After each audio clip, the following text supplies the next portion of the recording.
This is the Old Gorilla Jiu-Jitsu Podcast. Welcome to the jungle. All right, welcome to the Old Gorilla Jiu-Jitsu Podcast. Have a great guest with me today. I say special guest every week, but I'm going to change it to great this week. But you are special, Mirike. Appreciate You're very it. special.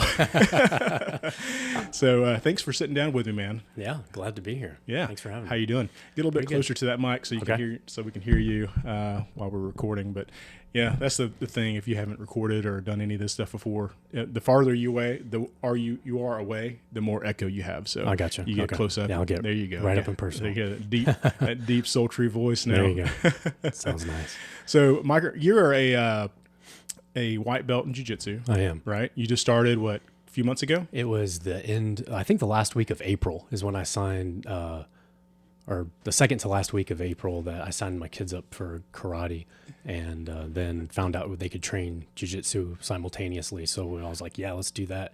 And then after watching them a little bit, I was like, yeah, this is awesome. I want to try it. Yeah.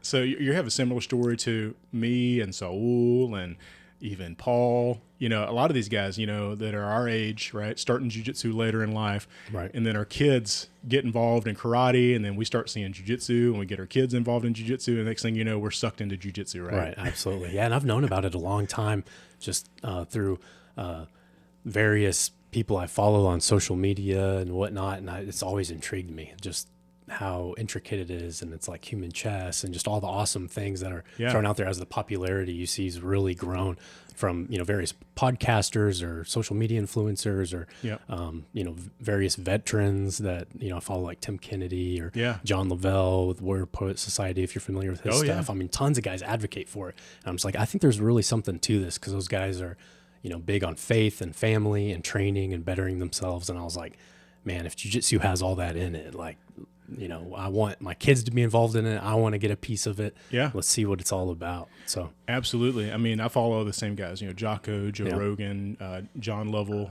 Is it Lavelle or Lovell? I've always said, the Warrior Poet Yeah, guy. I know him as the Warrior Poet. Yeah, he's just a solid guy.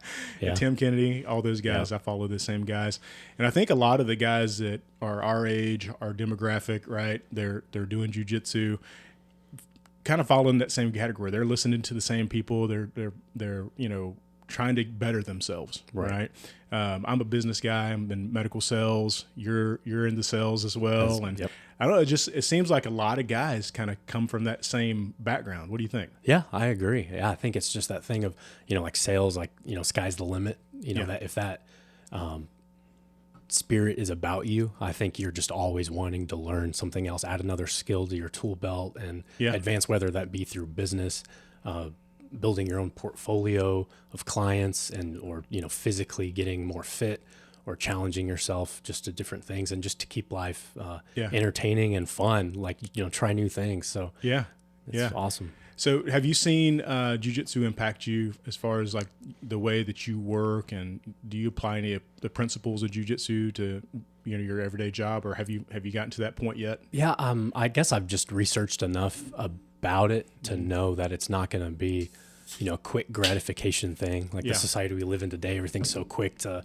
it is a long process. You got to put in hours and sweat and one step forward and 50 back. And then you think you got something and you realize you're doing it wrong the whole time, or you think you learn a move and then, it's the challenge, but it's appealing and it's extremely hard, but fun at the same time. It's one of, so it's odd, but just, the never quitting, the grinding through it. I mean, that can apply to just really anything in life. I mean, if you quit when it gets hard, you're not going to succeed at anything, whether it be in business life, relationships, friendships. I mean, there's going to be challenges in every aspect of life. So it's just a good way to relieve stress, get exercise, and learn. So exactly. Well, I was going to play this a little bit later. I actually posted this on social media. I think it was yesterday. As it actually came from Carlos Machado, who is part of our lineage. All of our schools come from Carlos Machado, right? And so he posted this. I follow him on Instagram. He posted this yesterday, and I was trying to figure out a way to hook this up into the whole system, but we'll just have to see if I can get it to come across. But this lady here, her name is Codie Sanchez. I have no idea who she is. I'm going to turn this volume up for her as far as I can get it.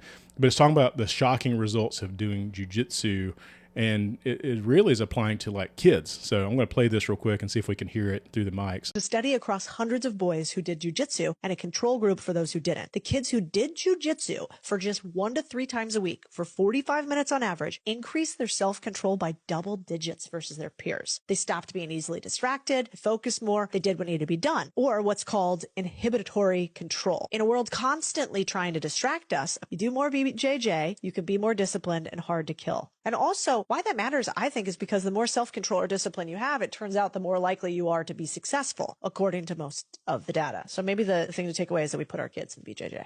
Yeah, so there was a study that was across a bunch of kids, and they looked at kids who were doing jiu-jitsu versus who weren't doing jiu-jitsu, and they had all these benefits, you know, self-control, impulse control, all these different things. So just like what you were saying, you know, they're doing these difficult things, and they're learning, they're rewiring their brains to not be so impulsive, Right. you know, or lose control of themselves. And I've seen that in myself. I mean, I was 37 when I started jiu-jitsu, and I know I have a little bit of ADHD. Yeah. I mean, Yeah. I'm involved in everything. I'm doing stuff. I'm constantly going, and man, it has definitely helped to chill me out and be more focused. And you know, as far as like, you know, applying jiu-jitsu to my everyday job, I mean, the things that should bother me, you know, which would bother a lot of people, like the stress. Right. Man, I just take that in a whole different way than I used to.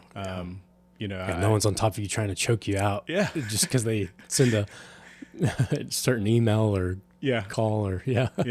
A terrible email or somebody snapping at you through an email is nowhere as close to being equivalent with somebody trying to choke you out. Right.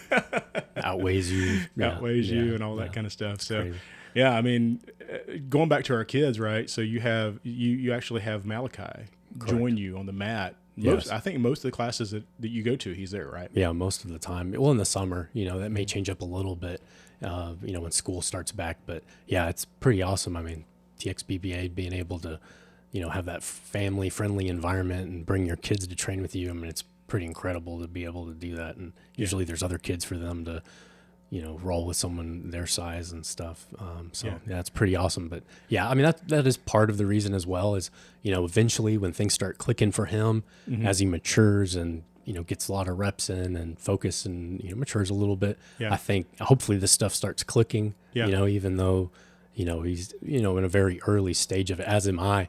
I hope we can kind of learn together and, you know, get mats at home and, you know, rep on each other and stuff. And that way I'm not showing him something incorrectly. Maybe I'll have a little bit more of an idea and, you know, vice versa, you know, because he's extremely intelligent and is able to just retain stuff. I mean, he, you know, I'm in class even last night, you know, he's looking around, he's whatever, but it's incredible as he cannot laser focus, he's still retaining a lot. Whereas me, you know, I have to be hyper focused and I'll still forget and he'll remember it. He may not know the techniques and be smooth with it, but man, his muscle, you know, he has that memory. So once it starts clicking, I'm excited for that day. Cause I'm gonna be like, he's gonna, you know, tear it up. So one day, you know. Well, I noticed that he asks really good questions. Like, you know, whenever they show a move, they'll say, any questions, any comments, want to see it again?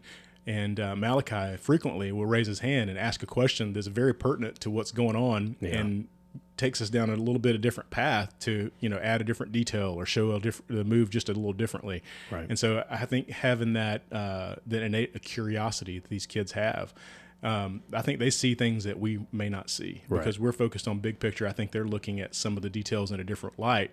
And 100%. And it kind of just, I don't know, it's just fun, man. And he loves the, you know, striking, you know, the stand-up game too. I mean, that's part of what actually brought us back to Texas black belt, or don't say back, but how we pursued it was really because of the karate, because he missed it. So we started at another school and did some karate, and then we decided jiu-jitsu was more, you know, his route. And then we ended up finding TXBBA because they offer both. And he really missed, you know, the striking and the punches and kicks. So, you know, he's doing both. He's in the, you know, kids class for karate and masters and jiu-jitsu. So he's, hopefully going to learn it all simultaneously. That's kind of the goal. Yeah. And he loves it. He really, really enjoys it. So I think it's his thing, but, world of distraction with kids, you got to keep them focused and everything. But, man, when he goes and shows up, he's just talking about it and loves it. And just, it's pretty awesome to see. Yeah. I mean, you're talking about like, once you get a little bit better, being able to show him some stuff, I think is just as important. And you can talk to some of the other guys too, just to play jiu-jitsu with your kids at the house, right? Right. Get on the floor in front of the TV in the living room, and you're just goofing around, and you're letting them play, and you're getting on your back and trying to choke you and all that kind of stuff. Because it just that, even though it's just play and it's not, you're not being serious about rolling or anything like that, it's helping them to bond with you, right? Because rolling around wrestling with your dad is such a good memory. I remember rolling around and wrestling with my dad in the floor when I was a kid, when I was Malachi's age or Parker's age, and just. It's such a good memory, to have that memory with your dad and doing those things. So we do a thing, in our pool where like you want to do underwater jiu-jitsu, and it's something we've kind of made up, and it's a game. We'll pull each other into guard underwater, and like kind of because it like slows everything down, and then weight isn't as much of a factor, and so we kind of play right now. He'll get me in a choke underwater. I'm like, okay, well, we gotta let up, but, so we already are kind of implementing that, being pretty new to it, but it's just that idea, and I think it will. Hopefully carry with us for a long time. So, and it's just extra time to drive there, drive back. It's extra time we would spend together. So that stuff's like, you can't put a price on that. Like last night, Donnie had us doing bear crawls, and he was on my back. So the people, who had kids with him, and he's 90 pounds, right? Around that, and having a bear crawl there and then bear crawl backwards. I was like, that's pretty cool. That teamwork. And I was like, hey, shift your weight to the back because you're making it too much on my shoulders. I want more on my legs. And so, that's hilarious. The stuff's pretty awesome. Oh, it's pretty awesome. Hey, being in the pool and doing that, it's kind of like that saying, I am a shark and the ground is my ocean. Hey, very applicable. It's a new meaning to that, right? That's awesome. That's pretty cool. So what does your wife think about all this? Oh, she loves it. I mean, she just wants the kids to be active and, not in the constant video games or other distractions and stuff. So like anything that's, physical, she's, really into Peloton and all that kind of stuff. So I think just, both of us have realized the importance of getting daily exercise, some day, or, at least most days of the week and stuff, just because it's a stress reliever and everything. So she's super, supportive of us doing whatever the kids have interest in and burn some calories and all that. But no, she's, she sees the importance of it because, and I'll preach it to her. I'll be like, this guy says this jiu-jitsu is awesome and this and this. And then she's like, oh yeah, I send there, I'll send her different things on that as well. So was your wife, does she have any interest at all in doing jiu-jitsu, or has she thought about that at all? She really likes like shadow boxing, because Peloton offers it, and so that's always been interest. I could see her doing more of the like cardio kickboxing and punching, 'cause she likes the striking and the boxing. She's done a lot of stuff with various Peloton instructors with that. So I would see her more going that route than the jiu-jitsu, but she also had like a knee surgery and some other setbacks this year, so she's just kind of had an odd year, just we're getting older and stuff. We both had knee things and various things, but I mean, I never know. I've asked her a couple times, but I think she would lean definitely more towards like the striking and the thing, just because she kind of has a little bit of history doing that, and it really enjoys like the more of like a boxing style. She just enjoys that. So I mean, that's a lot of it, right? If we don't enjoy what we're doing, we're not going to stick with it. Yeah. So exactly. So you listened to the podcast I did last week with Anna talking about the Filipino martial arts and the knife fighting and all that kind of stuff.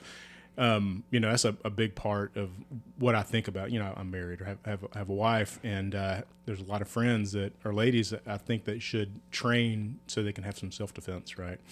Do you think she would be interested in, learning any of those type of tactics and, just like, whatever you have on your person rather than like, having jiu-jitsu, learning how to strike people with a cell phone or a Stanley bottle, right? Yeah, absolutely. And she's a fighter. I mean, like, I know that without a doubt. She's scrappy. Yeah. So, I don't really have a doubt of that she would use whatever. If someone goes after her, I mean, she turns into that mama bear and she's going to tear someone up. I mean, she's not going to go down without a fight. Like, I have full confidence in that. Yeah. But absolutely, that to get some formalized training and using whatever, necessary and stuff, because I would love her to carry, a firearm and stuff. But at the same time, if someone's not comfortable doing that, that's extremely dangerous, because that's a huge responsibility. Oh, it is. That's a whole nother thing I could preach on for an hour. But, people that get their license to carry, I mean, that's absolutely not enough. You have to pursue more training, just like you would in jiu-jitsu. I mean, that's the very beginning. That's like maybe, that first class, getting that white belt tied on you and saying, good luck. You got 10, 15, 20, the rest of your life really to channel that in, focus it, and always push yourself to learn and be more efficient with that weapon system. So. Oh, absolutely. Absolutely. And, I was talking last week, I mentioned a mall, a shopping area near here. And my wife was, when was this? Probably 2010, 2011. She was over there with some friends at Ridgemar Mall, which used to be a nicer area, but it's run down pretty much now. And back in that time, our kids were small. So John Asher was 3 or 4. Parker was, let's say Parker was around. So it had to be like 2014. So he was a couple years old. John Asher was 5 or 6. And they were over there just having some lunch over at and playing in the playground over at Ridgemar. And they were sitting there at the Chick-fil-A in the food court. And then my wife was watching, I think, 5 or 6 kids there at this table. The other 2 moms went to go use the bathroom or something. And all of a sudden, she felt somebody come behind her. And so she kind of looked behind her, and there's a lady standing there. And then there's a guy standing over to the left of her. And this guy was trying to distract her, and this lady standing behind her she knew this was going on, and they asked her a question like, I can't remember, something benign, right?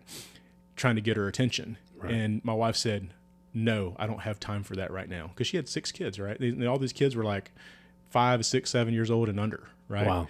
And, but I think these people, this mall is known as a child trafficking spot in Fort Worth. I didn't know if you know that or not, but only because of your podcast. Yeah. And I don't know if it's still known for that, but it's been a hot spot for a while. And so anyway, my wife said, no, I don't need you. I don't have time for you right now, or something like that. Well, the guy continues to ask, and my wife said, I told you no, I don't have time for that right now. She can feel this other person behind her kind of getting closer. And then the guy gets closer, takes another step towards her, and tries to ask another question. And my wife stood up and she said, no, get away from me. I don't have time for that, I said. Yeah. And about that time, the other 2 moms came, right? And she, in her gut feeling, her womanly instinct, right, knew that they were trying to distract her to try to grab one of these kids. And I was like, that is insane, right? And then this is like close to home, right?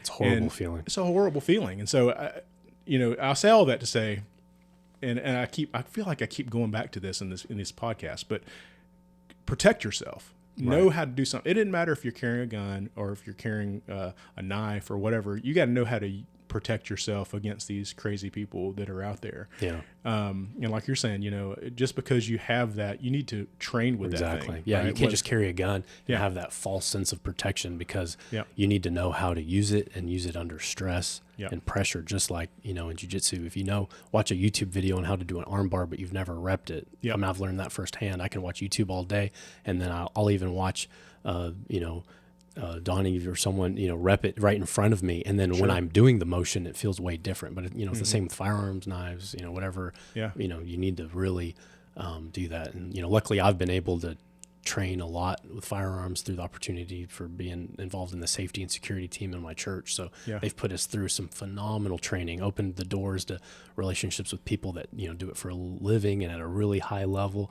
So I've kind of learned through being put through some of that training, because I did carry for a while, 2, 3, 4 years, probably before I got more formalized training in it. Yeah. And it does kind of give you that false sense of protection. You just, in your mind, think you can just pop it off and, use it as needed. And it's just not the case. Like if you've never, been in like a force on force situation and, had fire coming back at you and you think you'll do one thing and then you freeze, or, it's just all those scenarios you never even really think of. But, whatever it is, I would, if it's a knife, a baton, pepper spray, even any less lethal or more lethal things. But I love like what they teach a lot in karate to the kids.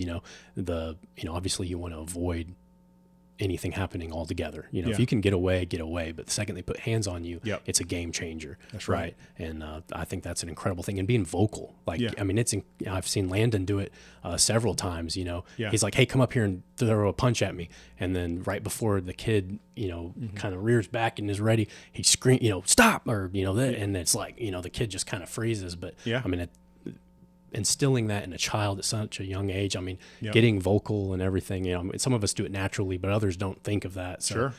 You know, little pieces of like that, like you said, your wife did. I mean, she Yeah. got very vocal, clear, Yeah. and, you know, that brings up tension, Yeah. you know, and other people. And that's also another level of thinking outside the box and getting other people to look, because people want to look for that soft target. Yeah. And, you know, usually, I mean, there's those seldom cases where they don't really care they're going to do something evil, but, you know, a lot of times they're looking for something easy. They're not really looking for a fight. So bringing attention to yourself, or having something, even presenting some form of a weapon, or getting in a stance and being confident, looking at them in the eye and exerting some sort of dominance, I think people will back off. Yeah, So, and absolutely. it sounds like exactly what your wife did, and that's incredible. Yeah. And she's a, what do you call, a traditional Southern lady, right? Right. And I'm sure she was dressed like a Southern lady and had her pearls on and all that kind of stuff. And, you know, she's got 6 kids, and you got 6 kids that you're watching, and you look like you're vulnerable, right? Because, you know, how can you watch 6 kids at the same time when they're all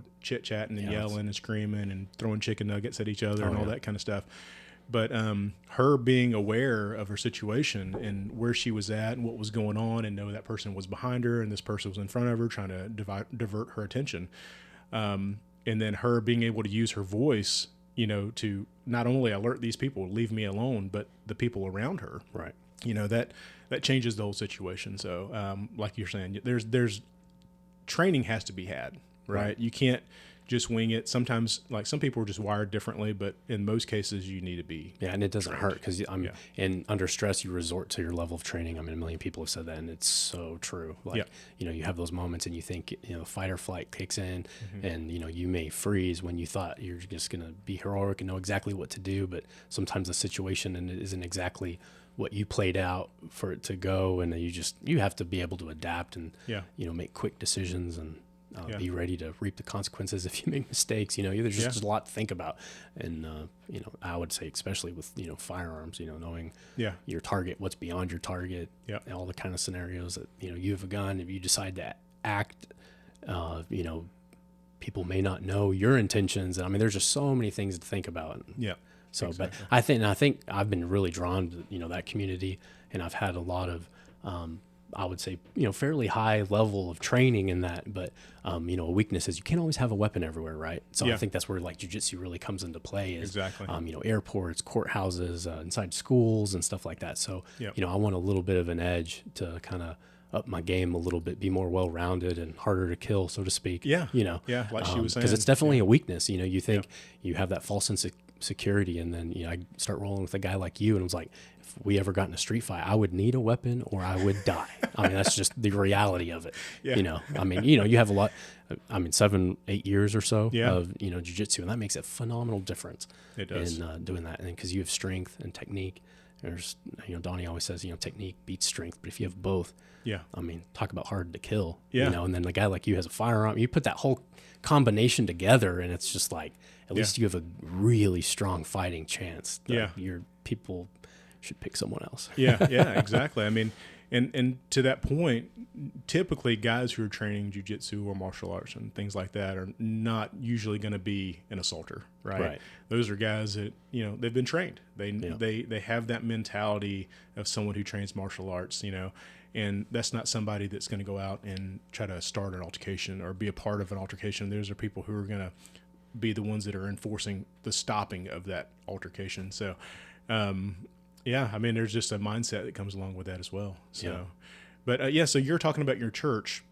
So, and you mentioned Tim Kennedy earlier. So, and Tim Kennedy has Sheepdog Response, right? Yeah, I'm familiar with it. Yeah. So, does your church do they use that program to train? Not that one specifically. So, we actually have just, our church has some phenomenal connections with the SWAT commander of Burleson, Lieutenant Don Adams. So he owns Range 35 Special Operations Systems. He's very connected with our church. So we have a lot of SRTs, strategic response tactics and team guys, you know, that in Burleson, we have SWAT guys that are on our team. So Yeah. just all those guys like training and giving us, access to like their training simulator.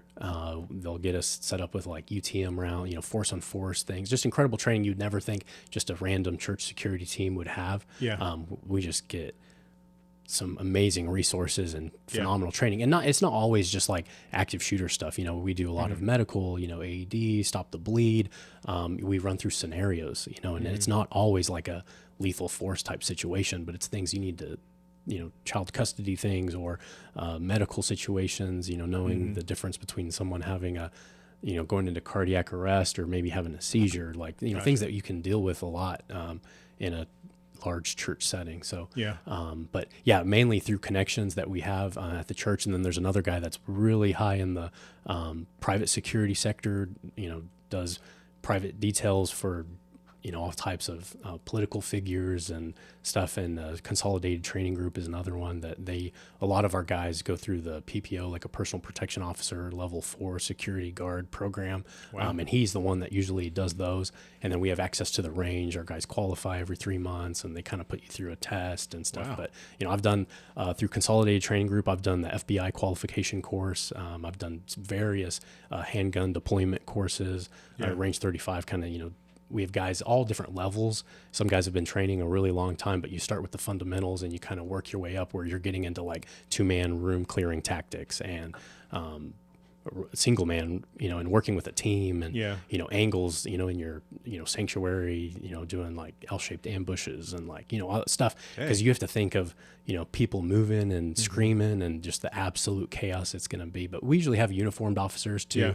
But a lot of our guys are active law enforcement or, you know, involved. So it's pretty cool opportunity for just a, you know, Joe Blow like me, you know, having access to that, making those relationships. And then, you know, we do training usually, you know, once a month for the church security safety team. But once you build those relationships, you know, you'll often get invited to like other classes and get some kind of side things, like if I want to go to rifle or this or that. So it's pretty, and I enjoy it. Obviously. And this is all through your church? Yeah, a lot of it. I mean, that's how it started. Yeah. But and we have even invited a lot of other churches, you know, in the Burleson area, to partake in ours. You know, kind of people that may not have really a organized security or safety team.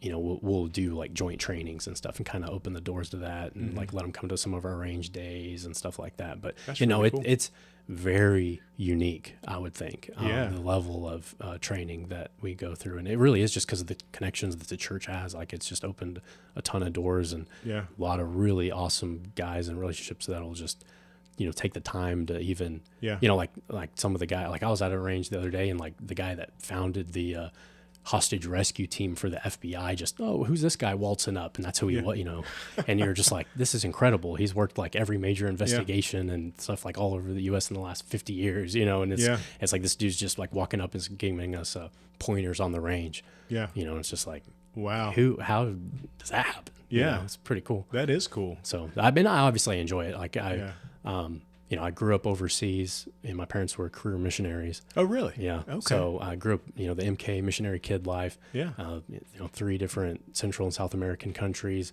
And so coming back to the U.S., when I came back to like go to college and stuff, it was just kind of things I didn't have access to. Like I really got into the hunting and stuff like that. So that's kind of how it originated, my passion for firearms. And then, you know, getting involved with like church safety and stuff, I kind of went more the tactical route, but I still love, you know, just being outside hunting, fishing. I mean, it's just exploring. Like, man, I love the outdoors. Just anything outside is awesome. Absolutely. You know? Absolutely.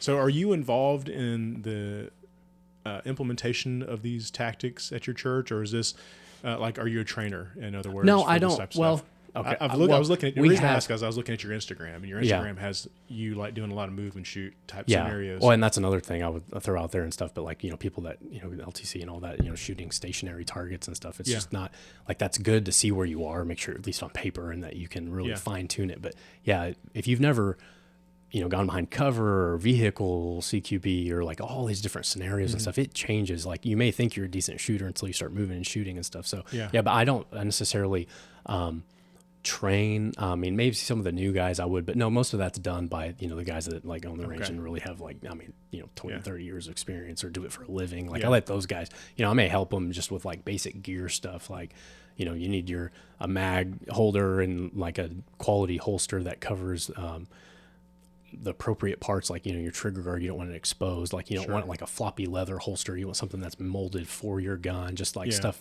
kind of common sense stuff. But if they're newer to shooter and they have an interest in doing that, like not everyone on our team necessarily has to carry, but if you do want to, we're going to make sure that you know what you're doing before they give you the okay to be like, hey, you can do it on on the church's behalf, necessarily, because it's you got to know what you're doing. Yeah. There's a lot to think about. But what churches are you at? What church are you First Baptist Burleson. Yeah, if you're a bad guy, don't go to First Baptist Burleson. And there's there's a lot of churches that are having to step it up just because of the day and age that we live in, and just anyways, that's a whole nother thing. But if you're teaching biblical principles, at some point you're going to offend people. Even your normal law-abiding citizens, right? That's the point of the gospel is to point us towards Christ because we are imperfect and he's the only thing that is. So, it's pretty, there's high stakes, people may come after a pastor or protest, and just knowing different scenarios and how to respond to that, it's needed. The reason I got my concealed carry license a few years back was because of that scenario that happened over in White Settlement, right? At that church. We were, somewhat close to that scenario because the former president of our HOA in our neighborhood, that was his brother that got shot and killed. Wow. He was one of the deacons or elders, I don't know what they call them over there, that was licensed to carry. They had gone through training and all that kind of stuff. I think one of the guys that was on their security team at that church was a police officer, and they did the same thing, similar to what you're talking about, had range days and all that kind of stuff. And there was like 5 or 6 guys that were a part of this team. And supposedly this guy comes in, he's a homeless guy off the street that had been in there a couple times during service and kept asking for handouts. He's asking for money and all this kind of stuff. And they would try to assist him and give him different things. And he got mad because of something and came back to the church with a gun and started shooting people. Yeah, we've studied that one extensively. And so we screen people a lot at the doors. So we're also, we're a safety security team, but, we're like an extra greeter, right? So, that's something we've, implemented is really screening. Mm-hmm. You can tell, if someone's just looks off, or, you start recognizing the normal, people and stuff, and then just, being able to make a presence, introduce yourself, and, just see if, hey, you need any help with anything, you know where you're headed, and ask them, and just making that connection with them. Sometimes it can help you kind of read people a little bit, but we're real big about screening before they get in. With all the congregation or in a sanctuary. So we definitely implement that because of things like that. I think we all learn from, those various scenarios that we've seen happen. And it's just a need. It's sad that it's needed, but it's a way to serve in the church, and we prepare for the worst, but we may only hand out a Band-Aid or tell someone how to get to a particular class, but or just another smiling face to greet somebody, but we train for everything. So. Well, the one thing that was that stood out to me, and I think a lot of people that went back and looked at that footage of that situation, that the guy that got killed, he was he had had it in the small of his back, his gun, and it got hung on his jacket as he was trying to, and that 2 seconds cost him his life. Right. And it's going back to your point of you've got to practice, you've got to train. So if you're wearing a jacket, you got to know how to clear that gun from your jacket. How to Absolutely. You got to get back there quick and be able to do that. And I think a lot of people, they get their license to carry, they get the concealed carry permit and all that type of stuff, and that's all that they do after that. Right. They don't get extra training. And I think what you're saying is go pursue more training. Absolutely. Find out where you can get that done. And it sounds like the place that your church uses, is that there's 2 different places that we use. And so one, we use more of like the range and then some classes to get people through like the fundamentals. The other one more gets people to be like an actual security officer, like a level 4. But he also opens for various trainings, some type of whether it be team tactics, or like recently I went to one that I assumed it was going to be all day, moving and shooting and stuff. And like half of it was like, baton training. Oh, really? Stuff like that. Okay. So So and it using even led something me other than a gun. Right, exactly, because Yeah. you need a less lethal, because not every situation, a lot of de-escalation training. I mean, that is huge, because obviously you want to avoid a confrontation. You don't want people getting into a fist fight in the middle of a church. So a lot of de-escalation stuff, and then having a less lethal option as well. You're not always wanting to just draw a handgun. Yeah. Just because, I mean, that's like an absolute worst case scenario. You're Yeah. usually responding, like if they're, they need to present a weapon or like have an immediate threat to somebody before you even think about that. I mean, it's literally a last resort. Yeah. Yeah. So and there you go, back to jiu-jitsu. I mean, what a Yeah. better way if someone's just being obnoxious or, Yeah. wanting to get in a fist fight and stuff, and being able to just control somebody, Yeah. move them off until you can get some help. And, Yeah. it's incredible. You need it. Yeah, you definitely need it. And I think it's important to note as well, if you're going to brandish your firearm, Yeah. you need to be ready to use it. Absolutely. If that thing comes out of your holster, more likely you're going to shoot. You're going to pull that trigger than not. Yeah.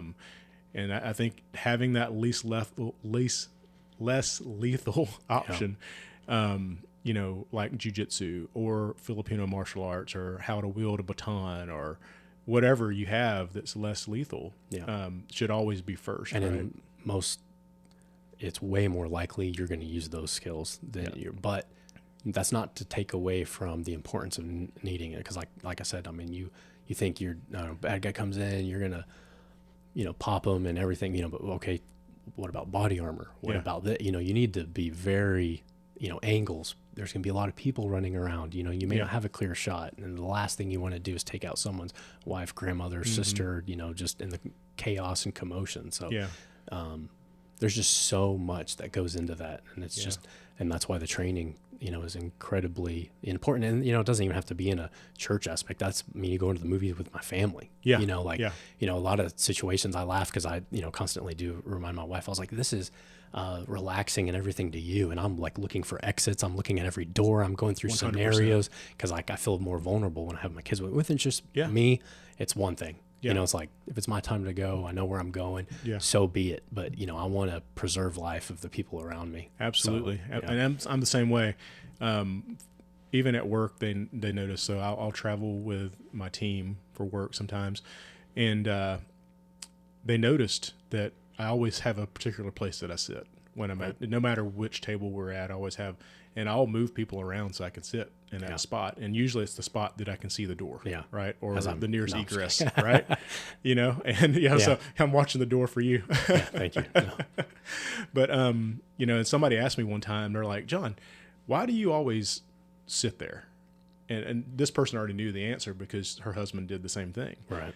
And she was just checking to see what I was going to answer. And I said, I sit there because, I'm here. It's mostly ladies that I work with. Yeah. And I was like, I'm sitting here because I can see that door. I can see who's coming through that door. If something needs to happen, I know how to get to that door. And I said, I'm protecting you guys. I'm watching out for what's coming through that door so I know what to do if something happens. Right. And she was like, man, that's pretty awesome. My husband does the same thing. And Jennifer, my wife, has caught on to that over the years. And now she'll even sit with her back to the door so I can sit facing the door. Like she did the other day. She's like, oh, I know you want to sit there. I was like, 100% I want to sit there, even if I'm with other guys, right? I want to be able to see, and maybe it's a control thing. Yeah. Oh, and the real tricky one is when you have a bunch of guys that all go out together and you're all wired like that. And then you're like fighting over like, no. Or it's like, hey, you got extra mags on you? Okay, maybe you take the point. That's pretty cool. But I think it's something that comes naturally to a lot of fathers and husbands and just men in general. We want to, like serve and protect, so to speak, whether, whatever capacity, if it's just within our family unit or maybe something larger.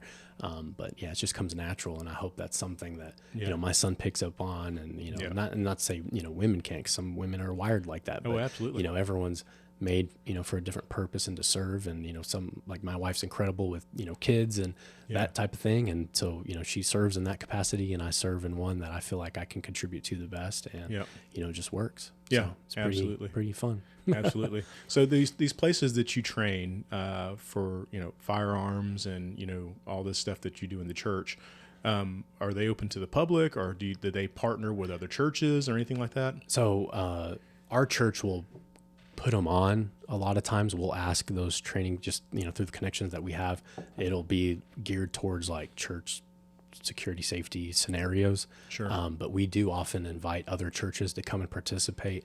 But yeah, they usually put on a special class for us. Now there are a few that they'll go that may just be one that you could, sign up in the public and pay, but we're usually getting discounts, or we have people that may donate, ammunition or this. I mean, there's just, it's incredible the connections that the church has, whether it's donated ammo or just access to, some type of a tactical medical response, just, there's so many neat things, but most of them aren't just like straight up sign off, off the internet open classes. It's something that we set up and then may invite some others too. And we've really liked doing that. Like, we're very organized. We all have headsets and radios, and that. Oh wow. We have a control, without giving out too much information, but we have a person that runs the radios, and we're doing radio checks constantly. And we have someone on cameras that sits in what we call like our control room, and they're watching cameras, and they're in communication with all of us, posted at different places, as well as our uniformed officer of that day. So I mean, it's very organized. And so there's other churches that obviously don't have that, right? So we have invited them. We've given, like, we upgraded our radios and got a transmitter and stuff. And like, I know we donated the radios to a security team that was trying to get up and running and stuff like that. So we have shadowed several, or brought them under our wing, so to speak, and said, hey, this is what we do and work. And it may look a little bit different for you. You may only have 4 guys when we have like 30 or 40, but it's something that I think a lot of churches are realizing there's a need for, whether it's just a couple guys kind of just being aware and alert, or a more formalized, organized thing. But yeah, if anyone's open to that, I know our church is open to, when we have a training, honestly, it's good for the trainers too. Like, these guys, a lot of them are, like the one specifically, Range 35. I mean, he's a lieutenant, and he runs the SWAT team. He runs the SRT team out of Burleson, and he owns, a range. So these extra classes he puts on, the more people we, show up, we usually pay him something for it and stuff. So it's good for him, right? Because he's doing this on his, off days or free time and everything. So, if we can help him in that way as well, we're glad. So the more the merrier, I guess, is what I'm getting at. You know, and two, just knowing that not everyone just has those connections. It's pretty unique. So to be able to share that and, get some skills, or, and I've seen it multiple times, you get people that have carried for a long time, and they get out there on the range and they're having to do reloads under pressure or from a kneeling or prone position. And they kind of realize, maybe I can be a guy walking around looking for things on a radio, or, I have a medical background, and, I'm going to serve more in that capacity, but that's very valuable in them learning, kind of self-reflecting and being like, what, maybe I don't need to be carrying in that capacity, and that's not my, because not everyone has to be like, Rainbow. That's not at all what we want. We're not, looking to do that. But the guys that are willing to put in the time and train, and, there's a little bit of a financial commitment as well, because not always, the church can cover everything. And some of the training can be, pretty expensive, but we are doing some pretty high level stuff. And I mean, like UTM, simunition, force on force rounds. I mean, they're, extremely expensive. So you go to one like that, and, the church may match, or they may hook us up on some, but, we're pitching in some money and time, and, it's just incredible. It is incredible. I mean, you've got my wheels turning for sure. So if someone is listening and they want to go check this out, is this something they post on the website for your church, or is this? Well, we have like a team app, almost like, if you had a soccer team or whatever, and we're always coordinating and putting on different trainings. But I mean, someone could contact me if they wanted, because we're constant, like we often go to the Burleson Police Department and do the simulator, so one may be something like that where it's an interactive, and, you have guns with like, blue guns with like CO2. So there's a little bit of a, and it plays various scenarios.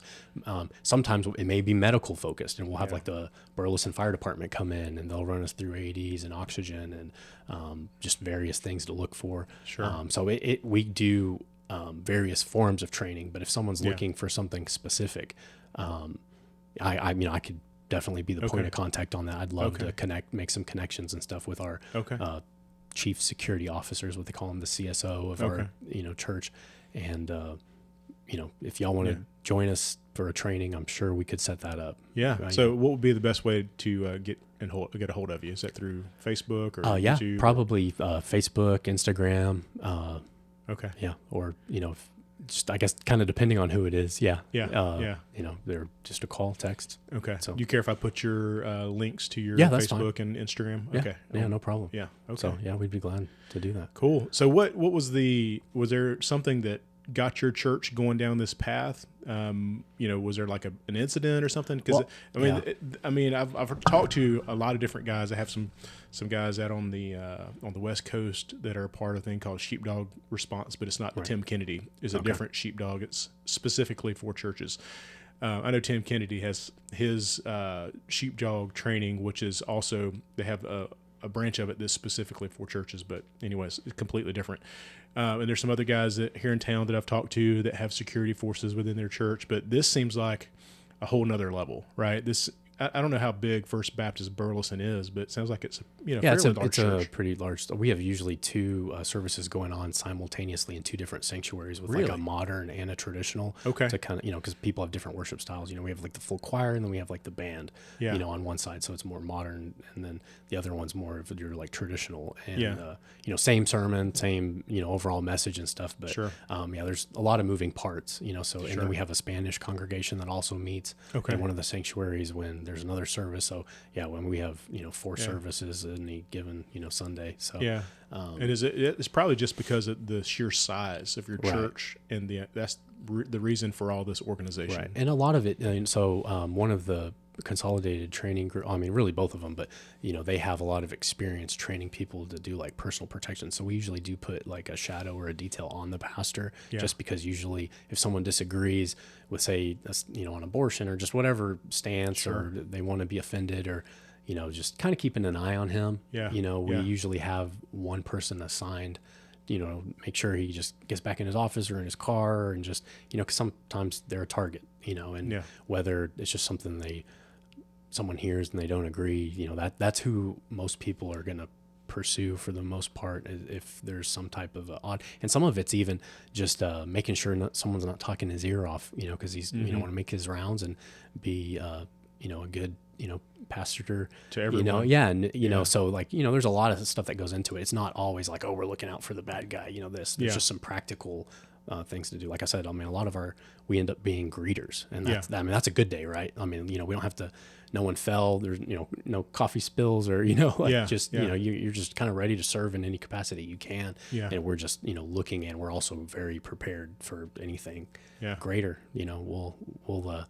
We'll give you a hug, or we'll make you, meet your maker, and so cover both sides. And I hope that, I can pursue, jujitsu and learn, from you and others and stuff. So, I've really, any weakness I have, that's what I want to work on, whether that's, physical, fighting, or, mental, it's good to work on your weaknesses, right? It's only going to make you more well-rounded and stronger. So, yeah, absolutely. Man, this is why I don't like to schedule like an agenda of what we're going to talk about. Right. I had no idea we're and going I to go can down. blab forever about this kind of stuff. And that's, obviously I enjoy it. Like, I'm very passionate about just training, and specifically firearms, because I enjoy them, and then learning how you can use that to protect and serve, and like it's so appealing to me. Like and I thoroughly enjoy the training, like, and being pushed, because I go out there, I'm like, hey, I'm pretty decent with this handgun, and then they'll do it offhand, this hand's injured, reload a mag, and like scenarios I wouldn't even think of, and then it's like being smashed in jiu-jitsu with a guy, in mount, all over again. You kind of just, and then you start working on that, you rep it. Yeah. Hey, it's not that bad. You get a lot of reps in, and it's like anything else. And so, it's pretty cool. Yeah. So how often do you train and do all this stuff? So I do some on my own, just because I enjoy it. Like, I'll go to the range and work on various things that I've learned, but we're usually doing a monthly training, and it's not always firearm related, but it's usually every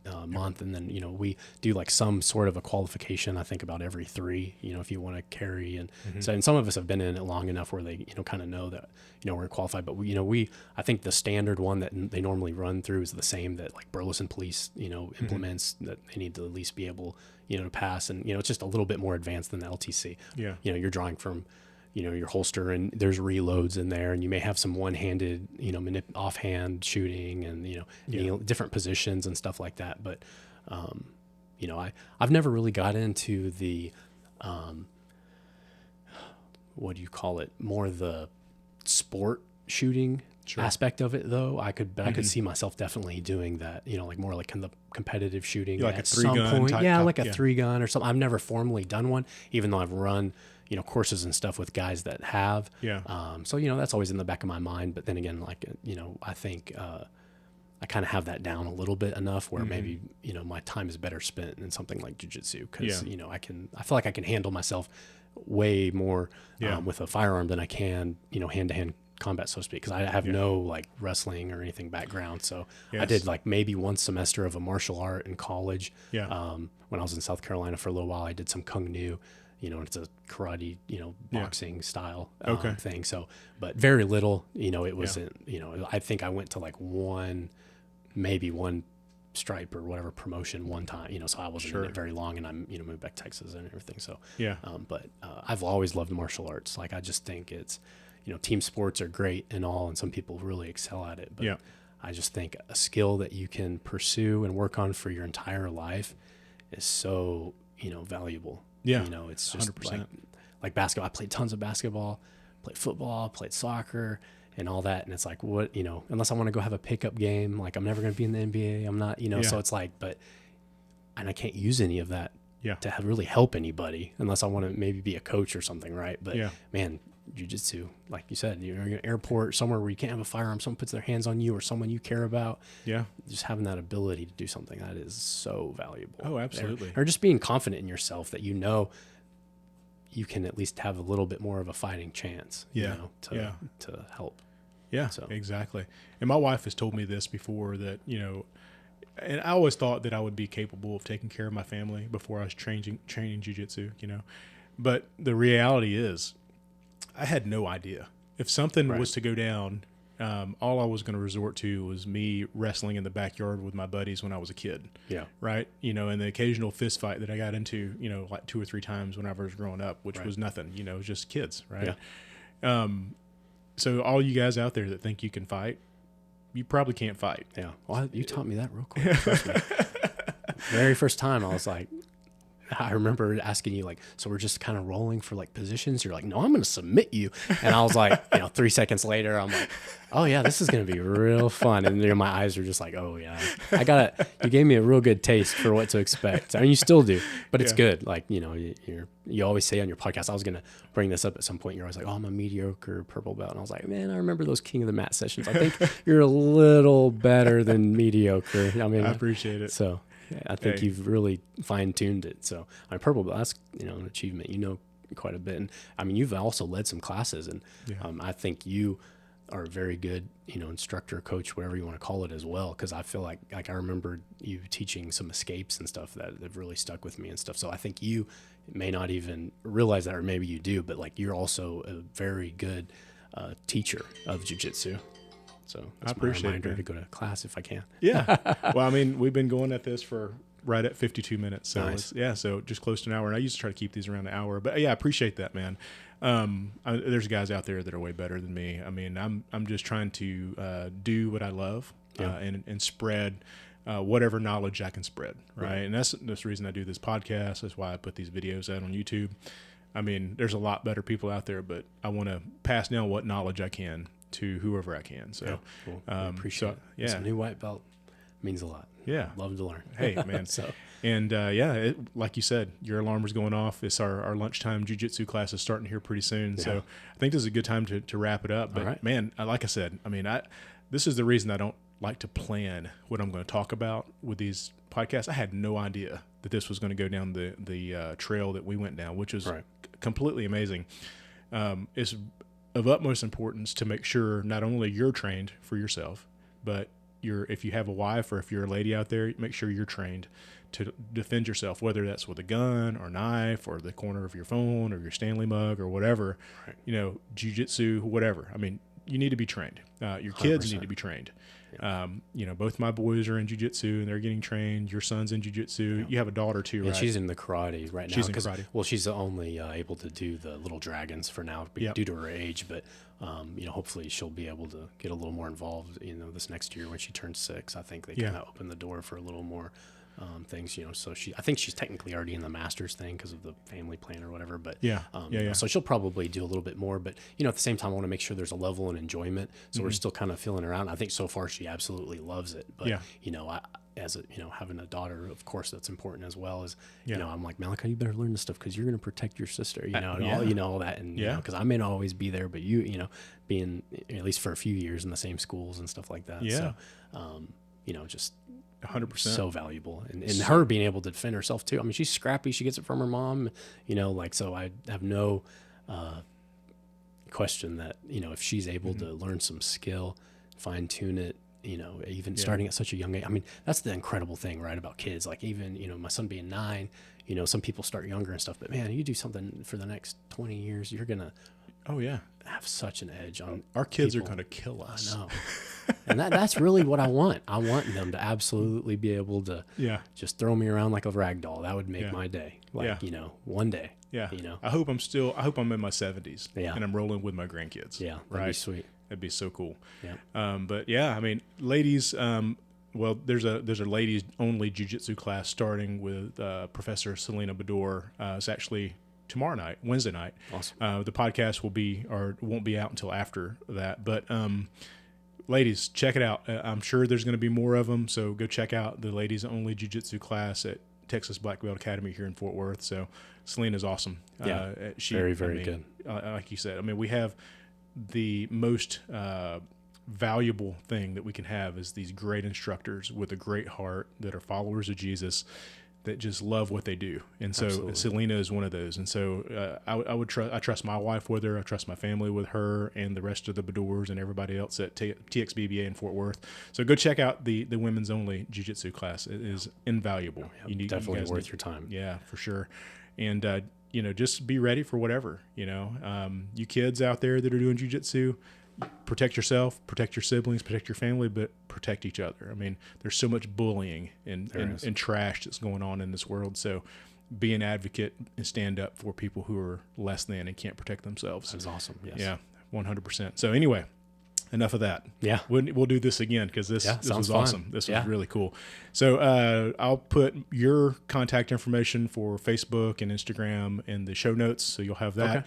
Okay. Follow me, Old Gorilla Jiu-Jitsu, on YouTube, Spotify, and Apple Podcasts. On YouTube, also have some instructionals that I'm putting out and some narrated roles. You were one of the narrated roles that I did. Yeah. Actually, heel hooked you, surprisingly, and you didn't know it. And I guess catch and release. Yeah. But it was pretty funny. But anyway, thank you again for doing this, man. Here. This was a blast. Yeah, and we need good time. Yeah, and we need to go shoot sometime. Oh, absolutely. I'm down. Absolutely. Yeah, let's go. All right. Let's go train some jiu-jitsu, man. Yeah, All right. do it. Sounds good. Thank you.